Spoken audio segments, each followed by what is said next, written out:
కి చాలా మంది ఆసక్తి చూపుతున్నారు. హైదరాబాద్ తర్వాత వరంగల్ వెళ్లే హైవేపై రియల్ ఎస్టేట్ చాలా విస్తృతంగా అభివృద్ధి గావిస్తోంది. మరి ఇంత విస్తృతంగా అభివృద్ధి గావించడానికి గల కారణాలేంటి? హైదరాబాద్ నుంచి వరంగల్ వెళ్లే దారిలో డెవలప్మెంట్స్ ఏంటి? వరంగల్లో జరగబోయే డెవలప్మెంట్స్ ఏంటో పూర్తి స్థాయి విశ్లేషణ ఈ రోజు కార్యక్రమంలో. వరంగల్ హైవేని NH 163గా పిలుస్తారు. ఈ హైవే హైదరాబాద్ నుంచి మొదలుకొని ఛత్తీస్గఢ్ భోపాలపట్నం వరకు 334 కిలోమీటర్ల మేర వ్యాపించి ఉంది.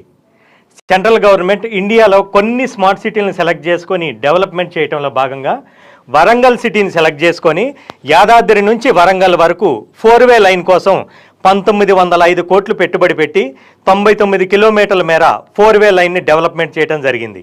వరంగల్ హైవేని మన గవర్నమెంట్ ఇండస్ట్రియల్ గ్రోత్ కారిడార్గా ప్రకటించడం జరిగింది. వరంగల్ హైవేని ఇండస్ట్రియల్ గ్రోత్ కారిడార్ కింద 3 భాగాలుగా విభజించడం జరిగింది.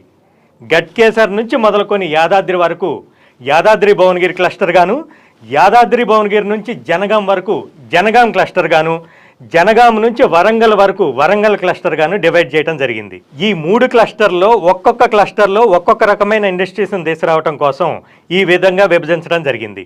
వరంగల్ హైవేని ఇండస్ట్రియల్ గ్రోత్ కారిడార్ హైవేగానే కాకుండా ఒక టూరిజం హైవేగా కూడా మనం చెప్పుకోవచ్చు. హైదరాబాద్ నుంచి మొదలుకొని వరంగల్ వరకు ఎన్నో టూరిజం ప్లేసెస్ ఉన్నాయి. దాంట్లో ముఖ్యంగా చెప్పుకోవాల్సినవి తెలంగాణ తిరుపతిగా ప్రసిద్ధిగాంచిన మన యాదాద్రి టెంపుల్. ఈ టెంపుల్